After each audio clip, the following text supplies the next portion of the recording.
Hey, what's up, game show fans? Ryan O'Donnell here with you. Ryan the Game Show Guy. I'm back. Summertime's my favorite time to be able to really do a deep dive into my games and look really into either developing new games and updating old ones. And I've really been jumping into the amazing time that we're in right now using AI to be able to really kind of update and create a lot of game elements that I've always wanted to be able to include into some games and have always hit some sort of struggles. And so I've been really learning a lot. Side note, by the way, on which tools some of you guys use out there. I've had a lot of great experiences using Claude, and that's where I've really been diving into some updates. And so that's what I have for you guys today is I got myself a new game.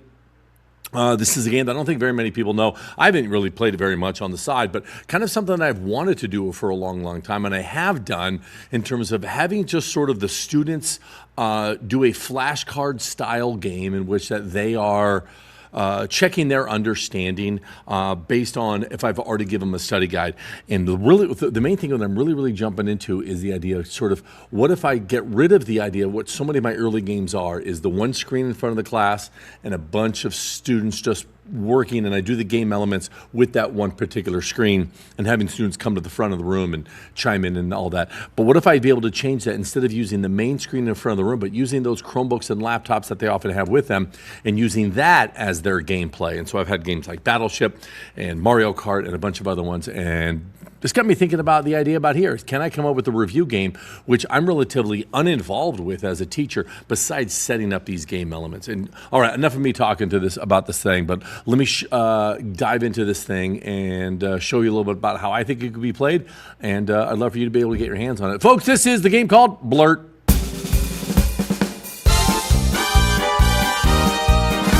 So, what is Blurt?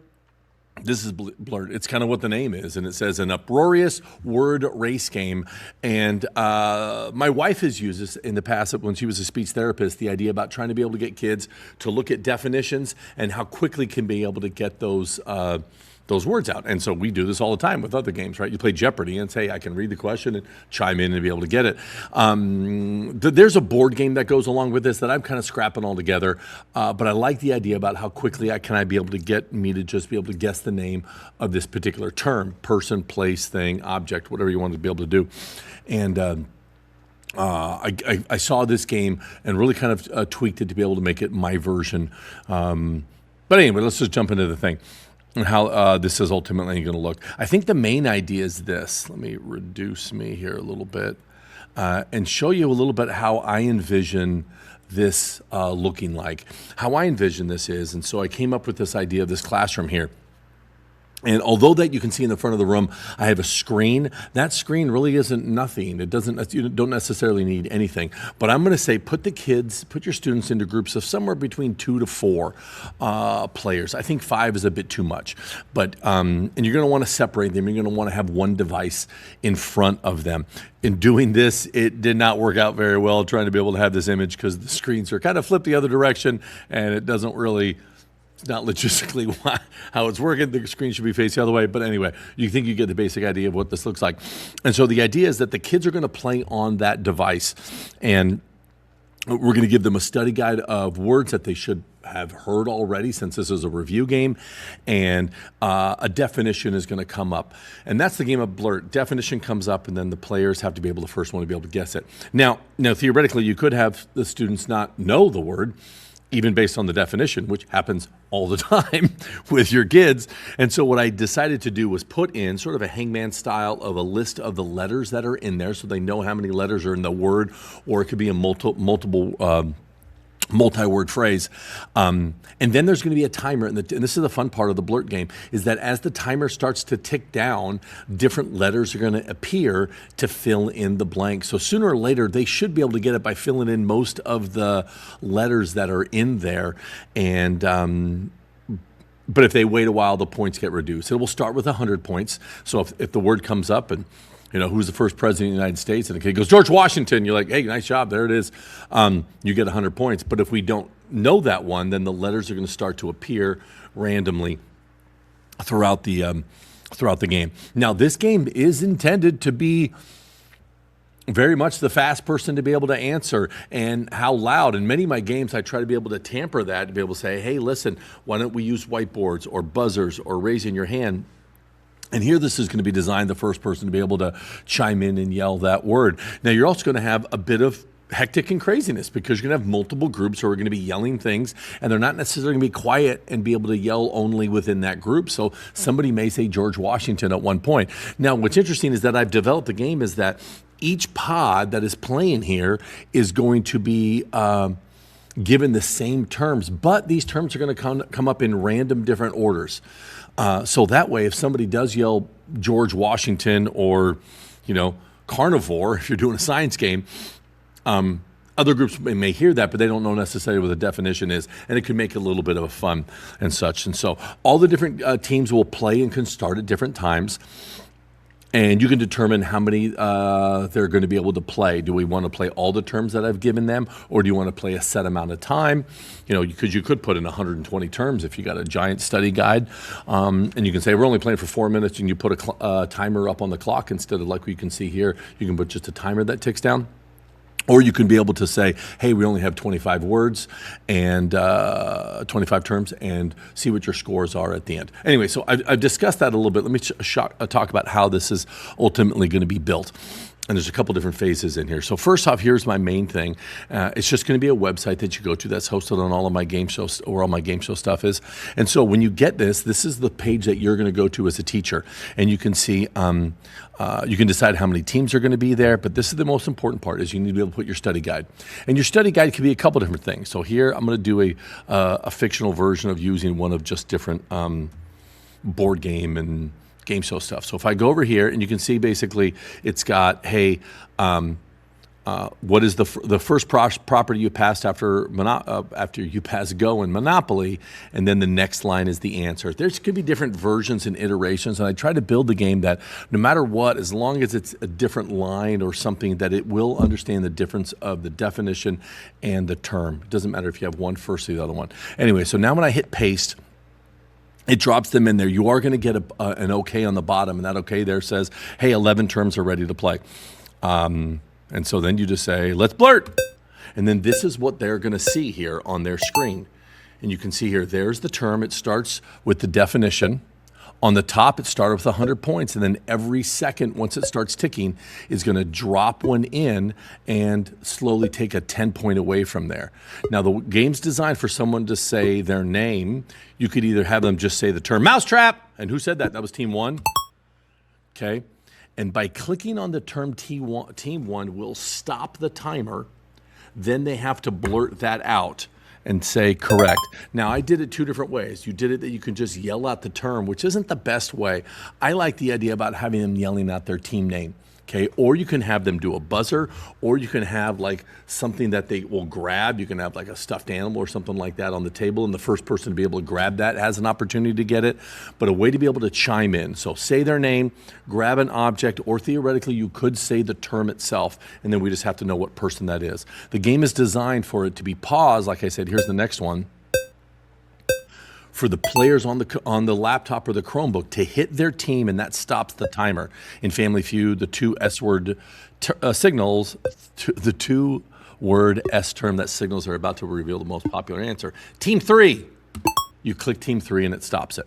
Now, if they guess it correctly, they get the points. Those points are automatically going to jump over to Team 3, and the scoring is all built here within the game, so it's perfect. You don't have to do anything. Okay, let's try the next one. You click on next term. Next term pops up. Now we're going to get one wrong here. The board game that has players, command, armies, Team 2. The game is Risk. Like, oh, wait a second. I said Risk. I can see right away Risk wouldn't work because mine's 4 letters, but I did say Risk, and so what does incorrect do? Incorrect gives me an X, and then automatically it starts back up again, and the Team 2 has been locked out. And so then Team 4 goes, oh, what is that? Is it Stratego? Nice job, Stratego's it. So there it is. And that, in essence, is the game. Like I said, how long do you want to be able to play? You can see up here it has term 3 of 11 at the top. because this is a small amount of them, or you can be able to have a timer that is going to be set up. And if you want, the kids, you can see up in the top right-hand corner, there's a pause button if you need to be able to pause it and talk to them, or they need to be able to take a break, or if you just need to be able to reveal the answer or whatever. And then also in the upper right-hand corner, there's the toggle the sound. If it gets too annoying with lots of different Chromebooks going around, the kids can be able to turn that off. Okay, and that in essence is the game, and it's whoever gets the most points at the wins. What's nice about when I do games like this is that when I have lots of different pods, what I'm finding super fun is that instead of playing in one big class and there's a few number of winners, here we can have lots of different winners. So if I got 1, 2, 3, 4, 5, 6, 7 pods, and then I will have ultimately 7 different winners based on that one. And you can use this in any way that you want with your content or whatever. But anyway, let me show you some other tips about how to be able to build this. So I'm assuming many of us have study guides, but another way to be able to do this, I'm going to go to Blurt and hit refresh and go back to the beginning. You can go find study guides lots of places. Let's say if I'm going to go over here to Quizlet, if I go to Quizlet, you can find tons of other people's stuff. Let me show you how easy it is to be able to copy and paste. I'm going to go pretend I'm teaching 7th grade science. I did a search for 7th grade science. And then if I just click preview right here, then brings up this preview of another one that somebody made. If they're also, there's a lot of stuff in this one. If I copy and I go back to my Blurt game and I hit paste, it says 43 terms are ready to play, and hit let's blurt, and all of a sudden we're back blurting again, everybody. Look at that. Okay, an animal caught or hunted by food, and you're like, ooh, is that a predator? No, it's not a predator. Oh no, team 2's out, team 1's out. Oh, I think I know this. What is it? Is it prey?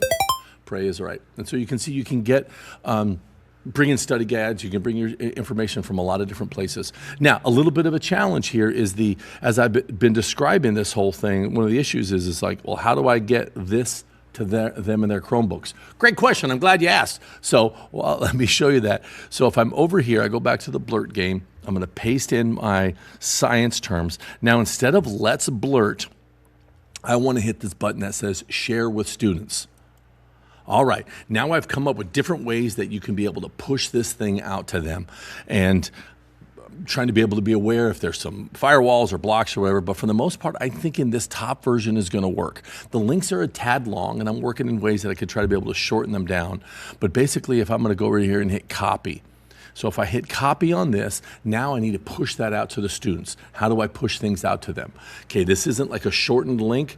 It's relatively quite long. Now, if you wanted to, you could throw this into a link shortener, like a bit.ly or something like that, if you wanted to write it on the board. Most of you are probably going to throw it into your Google Classroom or what other LMS that you're kind of using, kind of a thing. But now watch, if I go over here, I'm going to bring up a new window altogether here.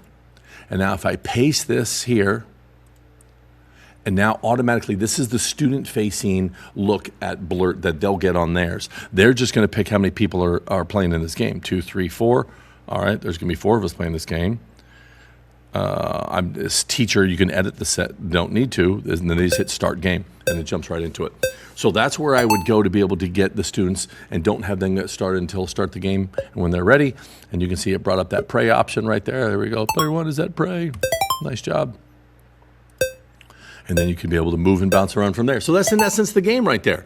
I'm putting this game out there since it's brand new. I'm hoping a lot of you will sort of, let me pause this, be able to check it out and give me some feedback. You can always give me feedback on my YouTube channel, on my TPT page, but I would love to be able to hear back from you about how this game works and any sort of updates that you like. Anyway, folks, check it out. I hope you have a lot of fun. This game is Blurt, and as always, I am Ryan, the Game Show Guy.